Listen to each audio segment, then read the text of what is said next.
Hi! In this video, I show the most common muffling techniques for changing your bass drum sound. We'll go from very wide open to short and fat. I excluded everything that involves tuning. This will be a video on its own. I also excluded the more time-consuming ways of dialing in your bass drum sound, like using felt strips, covering the inside of the shell with aluminum foil, or screwing an old t-shirt in there, which is awesome, by the way. Again, same reasons as in the last video. It's not easily set up, and it's also not easily removable.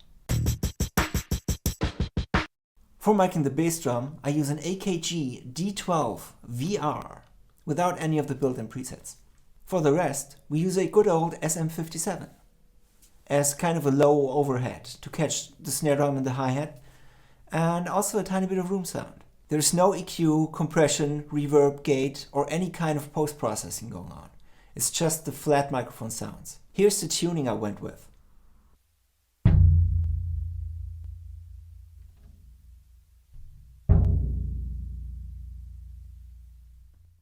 The drumhead combination is probably the most common out there. It's a reso head with a porthole in it, and it's a pre-muffled batter head.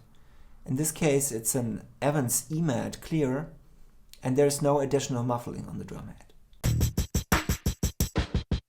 There's nothing in the drum whatsoever, and just to get it out of the way, burying the beater defeats the whole purpose of an open bass drum sound.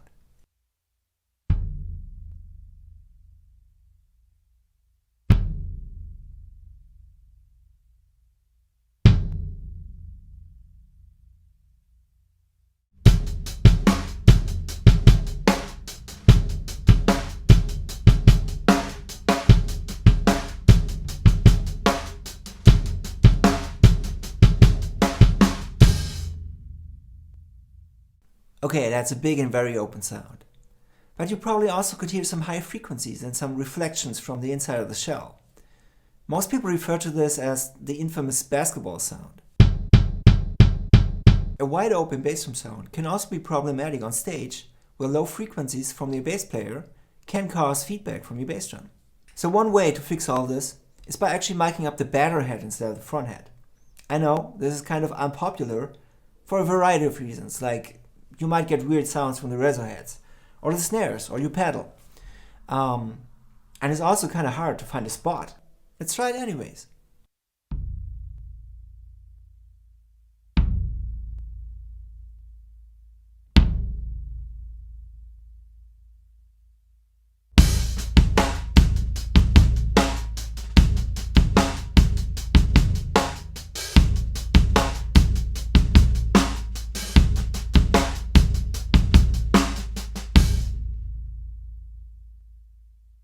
Wow, that sounds really different, right? Super fat with a great kick sound. And you don't get any reflections from the inside of the shell or weird overtones from the reso head.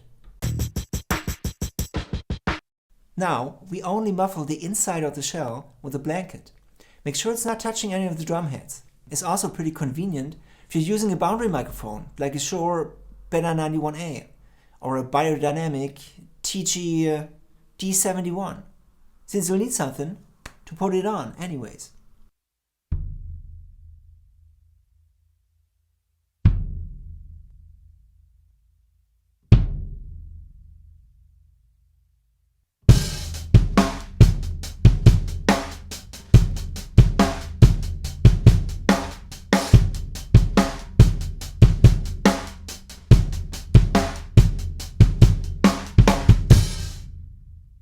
This gets rid of some reflections from the inside of the shell and helps with the basketball sound, but we still have a lot of rumble and overtones from the front head.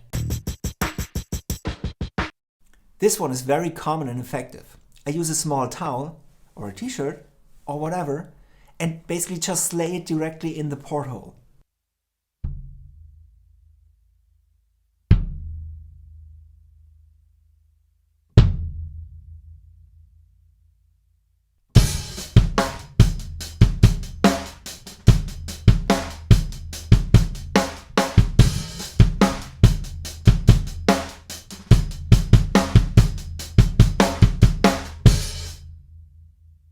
This muffling technique gets rid of some overtones from the front head. The sound is still very open, but just a little bit more controlled. which is cool, especially if your mic is placed around the porthole, where it's most likely gonna be.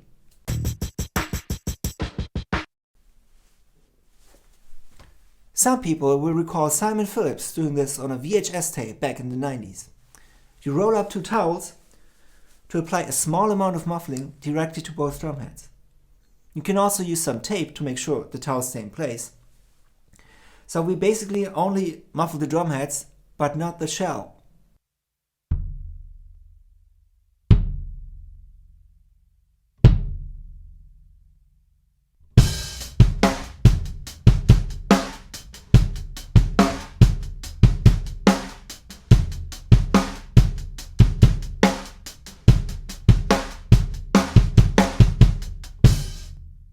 This sound is very big, quite controllable, and still has some sustain.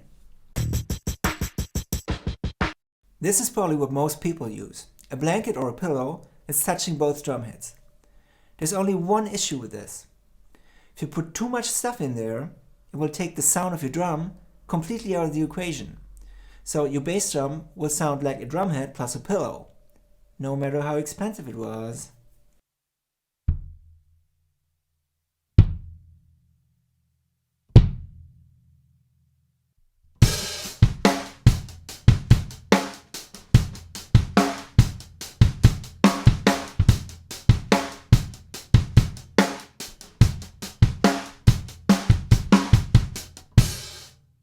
This is a very easy to deal with short and fat kick sound. So even if your sound engineer is also doing the lighting and selling tickets and selling drinks and loading the van and driving the van, he might be able to handle a kick drum sound like that. Okay, I'm joking. No, I'm not. Let's listen to all the different sounds in a row.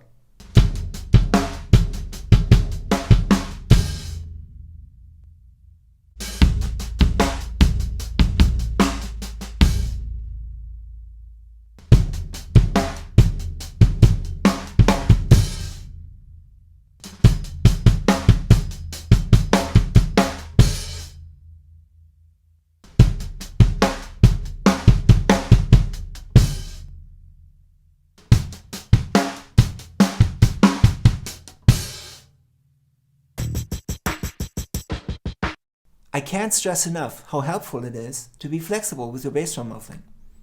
Not only for different musical settings, but also for dealing with difficult acoustics, for example. Make sure to also combine things and experiment with different sized towels, blankets, t-shirts, and so on, for even more fine-tuning. As always, feel free to comment, like, and subscribe for more drum hacks. Bye!